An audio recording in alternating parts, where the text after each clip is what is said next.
In the book of Galatians, Paul speaks of the fruit of the Spirit. We read the fruit of the Spirit, and oftentimes we read it incorrectly.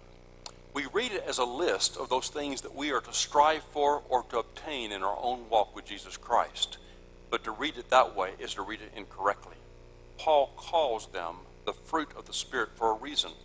Fruit is not something that you work for or strive for. Fruit is the natural consequence of a fruit tree that is planted in rich, nourishing soil and is properly cared for over time. You care for a fruit tree, fruit will emerge. Paul says the same is true for a follower of Jesus Christ.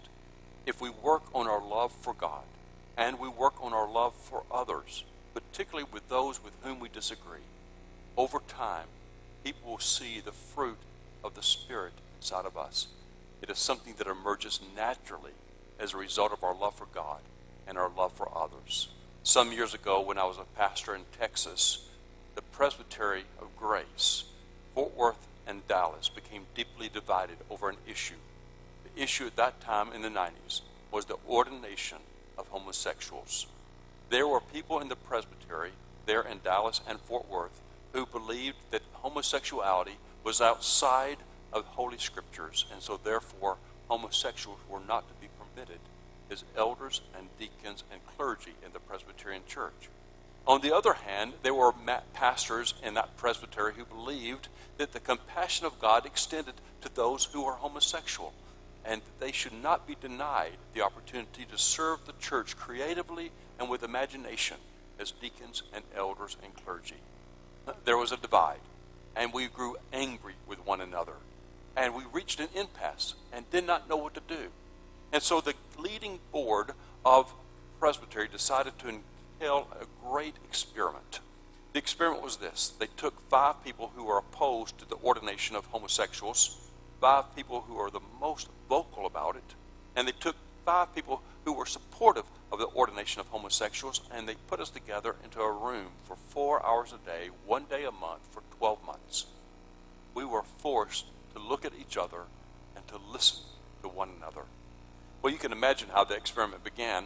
The 10 of us gathered in a room, and the 5 who supported the ordination of homosexuals sat on one side of the table, and the 5 who opposed sat on the other side of the table, and we glared at one another. We were ready with our best missiles to take aim at each other, and then the moderator disrupted the experience. The moderator said, what we're going to do today is speak about our deep love for Jesus Christ. We're not to talk about the issue at all of homosexuality and leadership. We are to talk about our deep love for Jesus Christ with one another. And that's what we did for 4 hours. The second month we got together, he instructed us that we would not talk about the issue this day either. We were to talk about our love for the church of Jesus Christ, particularly the churches that we were serving. And what we found in that church, it showed evidence of Christ's presence. And that's what we did for 4 hours. The third month we got back together, we were to talk more about our love for Jesus Christ and where we see Christ at work in the world. We were beginning to wonder if we were ever going to talk about the issue of homosexuality and church leadership. Well, that time came in the 4th month. But by the time we got together the 4th time, our hearts had softened, and we were now approaching each other with greater compassion and grace and understanding, which was the goal all along. About the 7th or the 8th month or so, something happened that will always be remembered as one of the most special moments in my ministry. It's quite simple, actually. What happened is that I walked into the meeting. I had already had 4 cups of coffee that morning. I was jittery from all the caffeine. And someone standing at the coffee maker lifted the carafe and said, "Doug, would you like a cup of coffee?" And I said, "Oh, gosh, no. I've already had too much. What I need is a glass of water." Well, he put the carafe down. He picked up the water pitcher, poured a cup of water. He extended it to me, and he said with a smile, "A cup of cold water for a brother." Then it happened. He began to tear up, and so did I. His hand began to shake, and he had to put the glass down so he wouldn't drop it. And we approached each other, and we embraced, and we wept. Because what happened is at that moment we recognized each other as standing on opposite sides of the issue of the ordination of homosexuals. We were no longer fighting each other. We were loving one another. and appreciating each other as brothers in Jesus Christ. I wish that we could have that great experiment happen in our nation today. There's a lot of unpleasant behavior going on now between Democrats and Republicans. We are pointing our fingers at each other. We are vilifying each other. Many of us are keeping our heads down, and we do not want to identify ourselves as one or the other because we are afraid of how people will respond to us. That shouldn't be the case. One thing stands constant. We love this great nation of ours. We simply disagree on policy. Ken Jansen, a good friend of mine and a spiritual leader in this church, recently reminded me at breakfast just a couple of weeks ago of what happened during the Reagan administration. Ronald Reagan was the Republican president, and he had to work with a largely Democratic House. And Tip O'Neill was the Speaker of the House. Well, they disagreed on policy as Democrats and Republicans would disagree.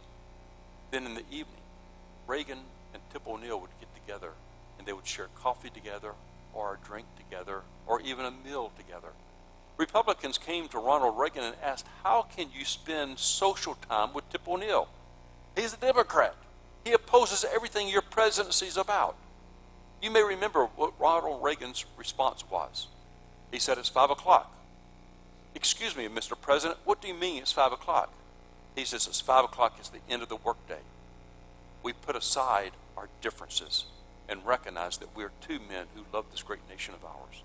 And we have given ourselves to the service of this nation. We disagree on policy. We disagree on how we are to serve this nation, but we love this nation and we love each other and we enjoy being together. Oh, if we could only return to that spirit where Republicans and Democrats and all the other flavors parties could come together and recognize that we love this great nation of ours. We simply disagree. Perhaps that can begin here in this congregation. Perhaps as a people of God, we can begin to listen to one another with respect and civility,